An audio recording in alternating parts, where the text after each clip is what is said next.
Olá, queridos estudantes do terceiro ano da Mediação Tecnológica do Estado de Rondônia. É com muita alegria que agora iniciamos mais uma aula de filosofia. Eu sou o professor Hélio, estou aqui com o professor Sâmio, que vai nos auxiliar, e junto com vocês aí, professores presenciais. Um grande abraço aí para as escolas lá de Espigão do Oeste, terceiro ano. Vamos lá para a nossa aula, continuando com a linguagem, olha, entender um pouco sobre o que é a filosofia da linguagem. Sabe por quê? Porque a gente se comunica uns com os outros através da nossa linguagem. Ó, nós vamos ver aqui a linguagem na história, gente. Um pouco da história dela. Existem várias situações, várias maneiras de se contar como surgiu. Trouxe um pouquinho, tá? Processo histórico da linguagem, teorias sobre a origem das línguas, a linguagem eletrônica também. Então tá aí um pouco, ó. A linguagem na história, ela vai se modificando aos poucos, né, no contexto histórico. O processo histórico da linguagem. O que é linguagem, gente? Vocês vêm aqui comigo. Você já deve ter se deparado com essa situação aí, com componente curricular de língua portuguesa, não é verdade? Isso mesmo, ó. O professor presencial já falou aí. Sobre linguagem, eles falam a questão de linguagem conotativa, a linguagem informal, que nós colocamos na aula anterior também, os tipos de linguagem, né? A função das linguagens, alguns pensadores, o que eles dizem sobre a linguagem. Vocês estão aí na sala, às vezes até conversando. Olha só, tem estudante conversando, ó, usando a linguagem, né, nessa perspectiva. Ou seja, se comunicando uns com os outros. Ou seja, por seriedade, ou seja, por brincadeira, ou seja, pelos meios eletrônicos. Então, é nessa perspectiva que a gente vai constituindo, né, cada vez mais e alicerçando a linguagem na nossa vida. As formas de se comunicar, às vezes a relação entre mãe e criança, as mães, elas entendem, ou vão entendendo aos poucos, a linguagem que os filhos, as crianças, os bebês vão apresentando para ela. Ou seja, se ele está com dores, ele dá um choro, ela já entende, olha, ele está com dor. Se ele está com fome, ele dá outro choro. Aí as mães que não conseguem fazer essa conexão, ela fica meio perdida, quer saber, mas aos poucos vai interagindo com o bebê. Ou seja, quando o tipo de choro, ela já sabe que ele está com fome. O outro tipo de choro, sabe que aconteceu alguma coisa, está com dor. Então, nessa perspectiva, a linguagem ela faz com que possamos nos comunicar. Olha o professor Sâmio aqui, né, com essa Libras, né? Faz assim, ó. Linguagem. Vamos lá, voltando ali. Vamos lá, nessa perspectiva. Façamos uma rápida pesquisa para ver os diversos contextos em que o termo linguagem é usado. Ó. Linguagem verbal, que usa as palavras, né? Linguagem jurídica, do direito. Linguagem popular, que é senso comum. Linguagem artística, né? Linguagem musical. Linguagem matemática. Linguagem artificial, olha, aqui entra a questão da IA, né? Inteligência artificial. Linguagem corporal também, que é artes, linguagem cinematográfica e por aí afora. Então, vários tipos. Você coloca o contexto da linguagem. Ou seja, quando se fala de início, você está conotando, né, que é o contexto. No caso, língua portuguesa. Apesar das diferenças entre todas essas linguagens, existe um sentido básico que permeia todas elas. Olha só. Vocês sabem qual é esse sentido? Ela tem várias diferenças, mas existe um sentido básico comum a todos. É a ideia de um conjunto de signos, ó. Como está aqui essas linguagens. Ó. Essa ideia de conjunto de signos, isto é, de sinais visuais, sonoros, táteis e etc., que indicam ou remetem a algo distinto, né, deles. Um objeto, emoção, ideia, de tal maneira que compõe um significado ou sentido na mente daquele que domina esse código. Então, assim, as linguagens, né, utilizadas são bem distintas umas das outras, mas todas elas têm algo em comum. É o que ela passa, é o sentido que ela vai conotar, que ela vai, pela sua representação, transmitir. Ou seja, é a transmissão do contexto. Então, todas elas têm esse sentido, né? Tem várias formas de apresentar, mas tem um sentido em comum para eles, os códigos. Olha só um exemplo. Aí na escola, às vezes vocês devem até ter criado um tipo de comunicação, linguagem comum entre os estudantes, né? Ou entre professores presenciais e estudantes. Então é uma comunicação, tá? Vocês vão se comunicar, ó, o código é esse. Existe na família, um exemplo. Tem pais que só de olhar para o filho, ele já sabe. É uma linguagem, olha só. Né? Física, né? No sentido. A postura do pai ou da mãe, o filho já entende que ele vai ter que se recolher. Então é nessa perspectiva, né? Criando vários tipos de linguagens. E no trânsito você vê muito isso aí. Sinais, várias placas, etc. Então o que tem em comum é o quê? O que ela quer repassar, um significado, uma mensagem, tá bom? Vamos lá, adentrar aí mais.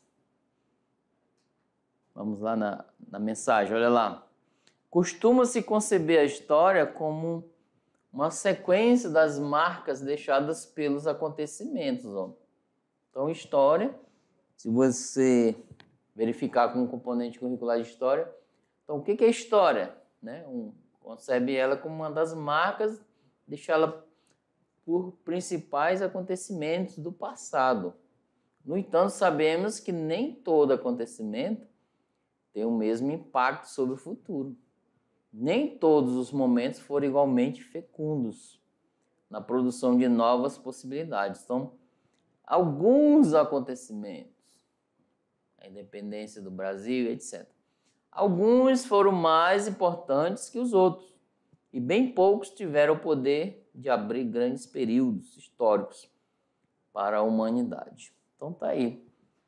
Echeverria fala sobre isso, né? Alguns acontecimentos, mas outros não. Logo, quais seriam os eventos mais marcantes no âmbito da linguagem, gente, na história e da comunicação? Aqueles que tiveram o poder de abrir novas possibilidades para a humanidade. Você já sabe, eu vou enumerar aqui, eu trouxe, tá? Vem aqui comigo, eu trouxe alguns, mas aí vocês vão descobrir. No âmbito da história, um componente curricular de história, vocês verificam. Do estado de Rondônia, alguns eventos. A construção da estrada da Madeira-Mamoré, o povoamento das cidades, que mais? Os 2 ciclos da borracha. Então, são eventos que ocorrem e ficam marcados. História do estado de Rondônia, no caso. Aí, agora, na história da linguagem. Quais os eventos principais? Vocês já sabem, vamos lá. Vamos enumerar ali, olha aí. Voltando, olha aí. Criação das línguas, veja bem, gente, ó, um evento, tá? É importante isso. Criação do alfabeto, olha aí. Invenção da imprensa e desenvolvimento da linguagem eletrônica de todas as suas mídias. Aqui, gente, ó, também eu posso colocar, inclusive eu deixei para vocês inserirem aí, ó. A 5, coloca aí a início da internet. Olha só, galera, é um evento. Mudou muito as nossas vidas. E atualmente o 6º, ó, que aqui eu coloco, ó, inteligência, o quê? Inteligência artificial. Atualmente é essa, ó, está mudando muito a sociedade, tá? A forma de ver o mundo, de trabalhar popularmente como IA. Em inglês, AI. IA ou AI, né, em inglês. Então tá aí os eventos. E seria aqueles que proposital vocês poderiam ter inseridos. Ok? Então, o que será abordado? Ó, criação das línguas. De acordo com os autores, Cotrina e Fernandes, não há um conhecimento suficiente referente a esse respeito. O que existe são reflexões e análises a respeito desse segmento, tá? Do surgimento. Então tá aí, ó. Deixaremos claros aqui, olha só, a filosofia como é legal. Ela facilita e possibilita nós, né, enquanto pensadores, vocês também estão inseridos nesse meio, para podermos refletir, fazer uma análise sobre um contexto, um conhecimento, tá? E nessa perspectiva vislumbrante, no âmbito da linguagem, do surgimento das linguagens, não tem algo concreto dizendo, olha, foi assim, tal dia, aqueles povos, etc. Não, existe análise, tá? Várias análises sobre a origem das linguagens. E a gente vai trazer algumas, tá? Não é o contexto, o exato, matemático, não. Eu trouxe aqui, inclusive, para a gente fazer essa pesquisa. E vocês vão falar para a gente, porque vocês vão além, tá? Dessa aula, e vai dizer, olha, professor, existe esse outro fato aqui, que dá uma suposta comprovação sobre como surgiu a nossa linguagem. Vamos lá, voltando ali. Criação do alfabeto, olha só aqui. Gente, ó, na minha camiseta tem aqui, ó, o Φ, o alfabeto grego, ó. Eu gosto mais do minúsculo. Esse é o maiúsculo, Φ. Então, o Φ representa para nós a filosofia, ok?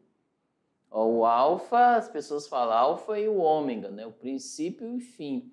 Então, esse é o alfabeto grego, um dos primeiros a ser criado. Antes da criação do alfabeto na Grécia Antiga, eram os poetas que transmitiam oralmente muitos aspectos da cultura. Então, os artistas tinham valores, papéis importantes para isso. A juventude aprendia o que era piedade, o que era amor, traição, por meio de histórias míticas e épicas, tá? Vocês aprenderam isso lá no primeiro ano. Linguagem e ação estavam estritamente ligadas. Então, estava aí. Viu nessa perspectiva? A criação do alfabeto grego. Então, o alfabeto grego ele trouxe, né, uma alusão, né, um papel importante para a sociedade. Então, os poetas que falavam, ó, uma das letras do alfabeto grego, Φ, que é de filosofia. Existe o maiúsculo, eu gosto particularmente do minúsculo, né? Muito interessante. Então, fala algo, olha só, gente. As pessoas perguntam, que sinal é esse? Então, ele fala muito, é o sinal da filosofia, né, nessa perspectiva. Então, vamos lá, voltando ali. A partir do século IX a.C., desenvolveu-se o alfabeto grego, que tinha como base o fenício, né? O que facilitou a propagação da linguagem escrita na Grécia Antiga, dando início a uma transformação de grandes consequências. O relato oral foi perdendo a relevância exclusiva de antes, pois o texto escrito falava por si mesmo. Olha só, já uma mudança lá no início. O alfabeto grego veio e trouxe importância e espaço, mas os poetas nas praças, os sofistas também, perderam relevância de certa forma. Ó, os poetas, declamadores e oradores perderam a tarefa de educar os jovens. Para quem? Os filósofos, ó, preceptores e professores, né? E o papel ativo da linguagem foi sendo aos poucos esquecido. Então tá aí. Esse papel ativo que eu falo, que eu trago aqui para vocês, é a questão da escrita, tá? Do uso do alfabeto ali nessa perspectiva, ou seja, escrever algo com as letras do alfabeto. Então, foi pouco uso. Por quê? Ele ganhou espaço nessa perspectiva, né? Aí eles tinham a demanda de oralmente, verbalmente, escrita, etc. Então, assim, eles, de acordo, foram crescendo, desenvolvendo. Para que essa perspectiva? De comunicar, nada mais. Ou seja, vamos nos comunicar, se interagir, né? Nessa perspectiva. Eu estou falando verbalmente, o professor Sâmio em Libras. Então, é nessa perspectiva, né? Libras. Vamos lá, continuando ali. Agora também surgiu outra perspectiva que foi avançando, né, com o tempo depois. Aqui a réplica, a imagem, ilustração, né, por Johannes Gutenberg. É a invenção da imprensa, gente. Imprensa no sentido de prensar, emitir papéis, ó, com letras. Lá pelo século XV. outro invento, né? A imprensa de Gutenberg. Ele provou uma nova, nessa perspectiva, revolução. Olha só, os livros antes manuscritos, tem a caneta pena, etc., passaram a ser impressos e tornaram-se produtos que podiam ser obtidos com mais facilidade, favorecendo o quê? A educação, a expansão da alfabetização e a divulgação das ideias filosóficas e científicas. Então tá aí. A imprensa, nessa perspectiva, veja bem que eu fiz só uma introdução, né, no âmbito da escrita, do alfabeto. Aí eu pulei já para o século XV. Só para vocês entenderem um pouco como teve uns avanços. A imprensa antes de Cristo, com os filósofos clássicos, eles escreviam e tinham aquela caneta apenas, né? A tinta, etc., sempre pingando. Inclusive, lá no período da Idade Média, surgiu a ideia de Gutenberg. Ó. Vamos prensar, tá aqui, ó, a réplica. Então, eles faziam as letras, né, pequenas, melava tinta e prensando nessa perspectiva. Inclusive, vou falar aí, eu vou até adiantar um spoiler aqui. Lutero, com a revolução dele, os escritos dele, ele aproveitou dessa imprensa aqui, para fazer os folhetos, né, que eles queriam divulgar na época. Tá bom? Vamos lá, continuando ali. Então, diante disso, a linguagem oral foi sendo substituída pela escrita nas sociedades europeias, o que intensificou a mudança na mentalidade iniciada com o advento do alfabeto. Então está aqui a prensa, ó. As pessoas admiradas, olhando, etc. Agora, gente, nós vimos aí uma introdução, vem aqui comigo.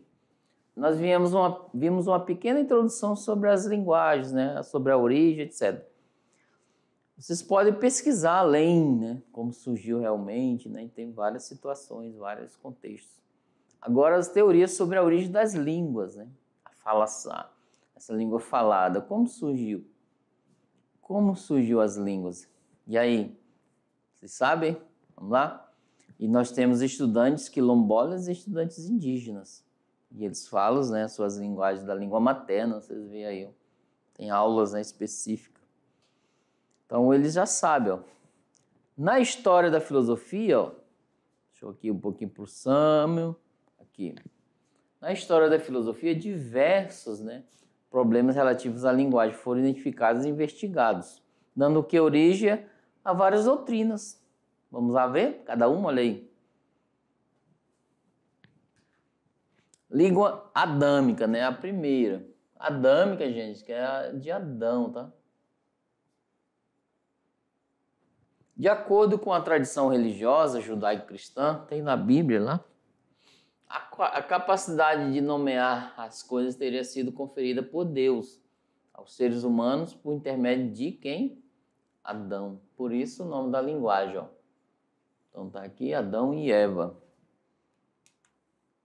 Assim, no início dos tempos, haveria apenas uma língua, aí, ó, que todos falavam por meio do qual se entendiam. Então, existia apenas uma linguagem, né, que era conhecida por Adão e Eva. Porém, conforme a narrativa bíblica, certo dia os homens decidiram construir uma torre tão alta que tocasse o céu, a chamada, ó, já sabe aí, né? Torre de Babel. Tá aqui a imagem dela, ó, ilustrativa, uma torre para chegar até o céu. Deus não gostou da prepotência humana e os castigou duramente. Fez com que ninguém mais conseguisse entender o que o outro dizia. Então tá aí. A confusão gerada foi tão grande que a construção da torre teve que ser interrompida. Desse modo, teria surgido a diversidade dos povos e das línguas. Então tá aí nessa... Tá aqui, ó. Conferir aqui. A explicação bíblica é a de que todas as línguas teriam surgido de uma só. Trata-se da chamada língua adâmica. A maioria dos linguistas não acreditam na hipótese de que todas as línguas possam ter derivado de uma única fonte. Então tá aí. Existem várias controvérsias, não é? Eu trouxe uma ideia, tá? Só para a gente debater. Ó. O professor Hélio não está dizendo que foi especificamente daí. Trouxe, apresento para vocês aí, ó. Pega essa teoria da língua adâmica. Vamos estudar, vamos afinco e além, olha só, terceiro ano, vocês têm capacidade de ir além. Vamos lá descobrir se é verdadeiro ou não. Olha só, galera. Então, a teoria da origem da língua, uma delas é adâmica, surgido lá nas questões religiosas, confessional na Bíblia, tá? Vamos lá para outra, olha aí. O grito da natureza, essa é mais filosófico, tá? Ela, enquanto era religiosa, daqui é no âmbito da filosofia. O que vai dizer o grito da natureza? O que tem a ver isso com a nossa vida, né? O que traz, qual as perspectivas, o que inovador vai trazer em desacordo com a religião? Outras hipóteses, né, conhecida como a origem das línguas, foi formulada por quem? Jean-Jacques Rousseau, olha aqui ele, uma imagem ilustrativa dele. Ó. Gente, século XVIII, ou assim, ó, 18. Nas obras Discurso sobre a Origem, isso aqui é uma obra dele, tá, de Rousseau. Fundamentos da desigualdade entre os homens e ensaios sobre a origem das línguas, ele especula que a primeira forma de linguagem dos seres humanos teria sido o que ele denominou de grito da natureza, usado pelos primeiros humanos em situações de grande perigo ou de muita dor física. Então tá aí, gente. Olha só, no início da aula, vem aqui comigo, no início da aula eu especulei, apresentei aqui, a relação diante de uma linguagem entre mãe e bebê, criancinha. A criancinha não consegue falar porque ela ainda está formando a questão da linguagem. Mas ela emite, pelo instinto dela, natural, da criança, algo para a mãe. Exemplo que eu dei para vocês. Qual é o exemplo que eu dei? Qual é? Isso mesmo. Chorou de um jeito, a mãe já percebe, olha, ela está com fome. Fazer um mingau. Olha só que ela não falou, mas a mãe, ó. Aí do outro jeito, chorou com mais intensidade, etc. Não, ela está com dor, a criança. Vamos ver se é febre, onde que é a dor, etc. Olha só como a linguagem vai trazendo essa comunicação interessante, né? E olha só, trazendo pelo grito da natureza do Rousseau. O Rousseau disse que, assim, olha, lá os homens pré-históricos, daquela antiguidade, eles não conseguiam falar, eles queriam se comunicar, era um para um lado e outro para o outro.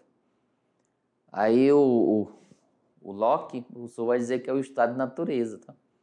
Selvagem, etc. Porém, eles tentavam se comunicar uns com os outros. Aí que surgiu a linguagem. O homem da antiguidade queria especificar um sentimento, aí ele fazia um gesto, aí daí foi formando a linguagem, olha só. Ele queria especificar, assim como a criança, uma dor. Aí ele expressava algo e foi formando, entendido ali naquele momento que era uma linguagem, uma comunicação. Ah, tá com dor. Veja bem como eles já começaram a formar, a partir daí a linguagem, segundo o pensamento de Rousseau. Jean-Jacques Rousseau, olha só. E aí, será que foi assim que surgiu? Queria formar um sentimento, fazia gestos. Aí eu fazia analogia, ó, aquele gesto é um sentimento bom ou ruim. Tá com dor, fazia um gesto. A criança não, a criança chora, mas a gente faz essa analogia, olha só. Né? Continuando com a história de Rousseau, olha lá. Ó, eles queriam, né? Eles expressavam, ó, situações de perigo ou de dor. Então tá aí, o aumento do contato entre os seres humanos pré-históricos teria suscitado a necessidade de quê? Exprimir outros sentimentos. Ele queria transmitir para o outro o que ele sentia, né? Aqui. Então tá aqui, ó. Eles buscaram sinais, ó, e gestos mais diversificados para expressá-los e multiplicaram as inflexões de voz. Então tá aí, gente. Foi a partir daí que foi. E a expressão linguística entre os grupos humanos teria o quê? Evoluído gradualmente. Então tá aí.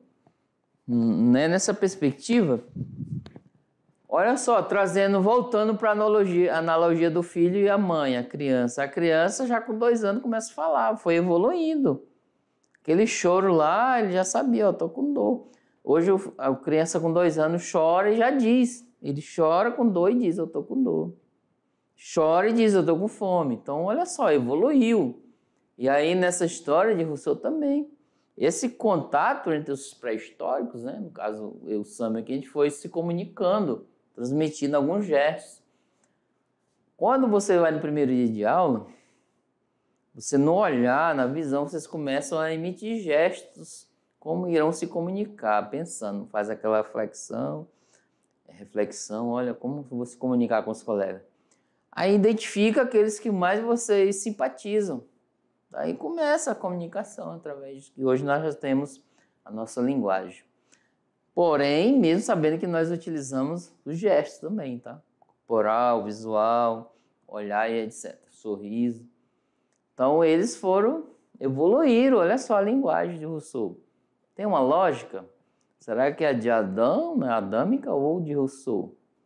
Olha só, para vocês analisarem, tá? Voltando lá, olha aí. Logo, até construir formas mais complexas, tá? No caso, alfabeto. E abstratas de comunicação e dar origem a diversas línguas.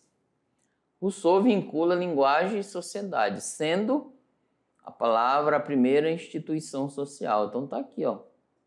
Primeira instituição social é a palavra. Né? Bem interessante, gente. Então todo mundo quer falar nesse meio. Vamos lá? Nessa perspectiva a gente vai tentando entender e se comunicar uns com os outros. Né? Agora, gente, avançando, veja bem. Ó, a intenção nessa aula é para vocês entenderem alguns aspectos da origem da linguagem, não todos, tá? Mas olha que eu avancei, trouxe agora a linguagem eletrônica, que eu falei para vocês anteriormente. Poderia falar da linguagem da justiça, a linguagem o que mais do direito, a linguagem complementar, a linguagem da criança, a linguagem do... É assim. Mas eu trouxe a eletrônica, sabe por quê? Nós estamos em todos os nossos meios, estamos usando, né, um aparelho, identificando algo. Vamos lá? Continuando ali. Então, assim, linguagem eletrônica. O que isso vai dizer para nós? Ó? A linguagem eletrônica ela compreende uma grande quantidade de meios ou mídias, ó, desde os antigos telégrafos e gramofones, né, até os atuais telefones. Internet, correio eletrônico, telefone celular, livros eletrônicos e tantas outras tecnologias que surgem num curto espaço de tempo. Insiro aqui a IA, ó, a inteligência artificial.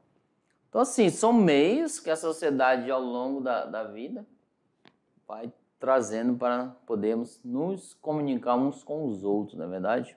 Então, tá aí. A partir de então, olha só, nessa perspectiva, a linguagem eletrônica ela está em nosso meio aqui, ó, o celular, um aparelho que muita gente tem, né, possui. E aqui nós nos comunicamos a todo instante. Veja bem como é interessante essa linguagem eletrônica. Uns anos atrás, na década de 80, 90, escrevi a carta para meus familiares lá no Ceará, que eles são de lá. Era um mês para ir a carta e a resposta viria com um mês depois. Então eram 2 meses para se comunicar. Olha só, que dificuldade. A minha mãe, quando recebeu a notícia que a mãe dela faleceu lá no Nordeste, foram 2 meses depois. Até chegar a notícia aqui, entendeu? Hoje não, instantâneo. Olha só o avanço da tecnologia. Isso é uma linguagem. Dentro de um aparelho desse tem uma linguagem eletrônica, mas dentro dela tem vários tipos de linguagens, inclusive a nossa. Ó. Qual é a nossa linguagem nas redes sociais? A gente coloca VC, PQ, fala as coisas do cotidiano, se comunica, etc., vai transformando. Então, é uma forma de se comunicar atual, olha só. Os pré-históricos lá com Rousseau, ou com Adão e Eva, né, trouxeram essa linguagem nós estamos aproveitando. Não precisa nem te iniciar mais e dizer, ó, essa e etc. Voltando lá, olha aí. Vamos lá, continuando. O problema da distância, veja bem, para a comunicação, praticamente acabou, tá? Para um grande público. Então, assim como nós aqui dando aula e vocês aí, cortou-se um pouco na questão do conhecimento. Como resultado, o mundo se transformou em uma aldeia global. Olha que nome é esse. Já ouviram falar? Então tá aí, ó. Esse termo aqui foi criado pelo comunicólogo, né, canadense Marshall McLuhan na década de 70, ó. Então ele colocou essa comunicação, ó, que vamos colocar a internet no meio aqui, ó. Ou a IA, né? Então as pessoas estão conectadas ali ao mesmo tempo. Tudo se comunicando, às vezes gera conhecimento, gera economia, gera o quê?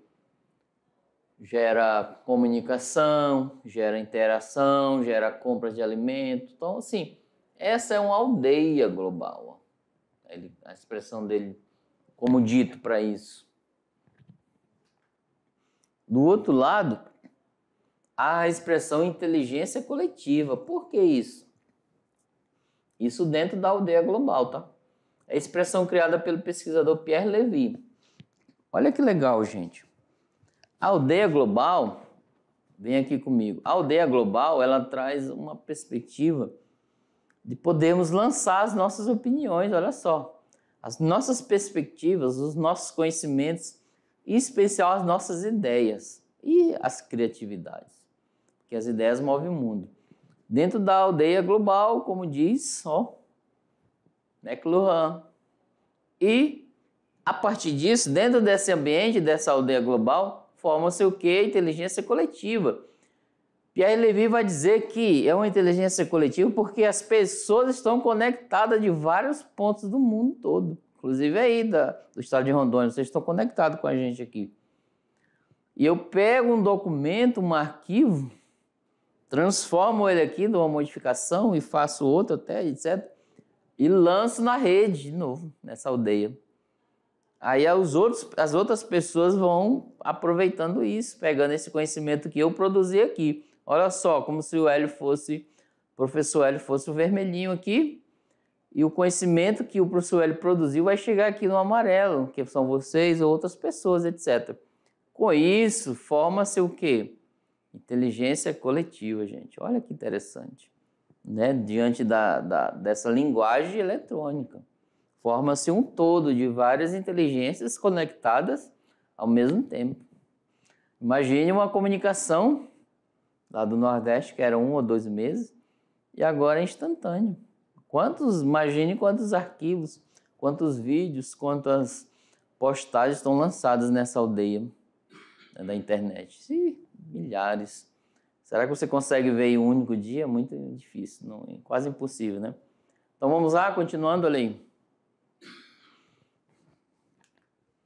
A aldeia global de McLuhan se configura como um importante efeito da magnitude, ó, a grandeza, tá? Macro, do meio jornalístico online e do seu poder incomparável de transmitir informações a um público culturalmente variado. Poder este que é capaz de ir além dos limites normais de abrangência que compete aos veículos tradicionais de comunicação. Então tá aí. Colocamos as nossas aulas da mediação tecnológica nesse exemplo, tá? Nessa perspectiva. Agora o Pierre Levy vai dizer que a inteligência coletiva é aquela que se distribui entre todos os indivíduos, que não está restrita para poucos privilegiados. Então nós temos sem limites, ó. O cyberespaço, ó, é esse lugar aqui, ó, a internet. Permite que os indivíduos mantenham-se interligados, independentemente do local geográfico em que se situam, né? Nessa perspectiva. Então veja bem, vem aqui comigo. Então veja bem, olha só, cyberespaço. As aulas da mediação tecnológica já estão no cyberespaço. né, lá na plataforma onde vocês vão poder acessar a todo momento, rever até, olha só, tirar as dúvidas, pega uma dica do professor e já vai além. Então é diante dessa perspectiva que nós, né, vocês, né, o professor Sam, está assim grandemente, né, aludido, né, envolto dessas aldeias global, configurando-se aí inteligência coletiva para todos. Quantos estudantes aí, né, na mediação não estão indo estudar fora sobre tecnologia, né, pesquisas, né, no âmbito da biologia, fazer estudos sobre matemáticas, né? E quantos não utilizam essa linguagem eletrônica, esse ambiente, essa aldeia, para buscar, para conhecer, para ter essa perspectiva. Ou seja, a sua visão de mundo, você entra assim, ó, ela vai se ampliando. Não? Olha só quanta grandeza o mundo. Você olha, eu achei que eu vivia só nesse mundo pequeno, mas não. Estou abrindo essa perspectiva para um mundo maior. Quanta grandeza nessa perspectiva. O mundo está aí, ó, na sua mão. Até coloca aqui, ó. O mundo está aí na sua mão. Porém, cabe você explorar. Né? Porque o planeta Terra, ele é assim, ó, ele não é infinito. Ele tem uma finitude. Aí vocês têm que explorar ele, buscar conhecimento. Não é fácil, porém, realmente não é fácil, mas não é impossível. Enfrentarão dificuldades, enfrentarão barreiras, né? Desânimos terão no meio do caminho, mas persistência, tá? O bom disso tudo é você colher os frutos. O fruto do conhecimento, o fruto... E, professor, onde que eu vou caminhar isso? Está aí, ó. A linguagem eletrônica. É um meio do qual está se expandindo, crescendo a cada instante. E fugindo até, às vezes, do nosso controle. Porém, essa caminhada, essa exploração que vocês farão, tem que tomar muito cuidado, ok? Nessa perspectiva, diante disso. Né? Muita pé no chão, tomar as decisões adequadas na hora de ir e voltar e recuar, etc. Então, diante disso, né? Esse mundo está aí para ser explorado ainda, existe muita coisa para ser explorada, mas seja prudente, né? Tenha uma perspectiva de visão, mas pé no chão, ok? Você tem o coração lá acelerado, né, para ir, mas tome cuidado, vai aos poucos, né? Então aí a nossa aula de hoje sobre um pouco, né, uma breve explanação sobre a linguagem, sobre a origem dela. E não saia daí não, que daqui a pouco a gente volta, tá? Até mais, tchau, tchau!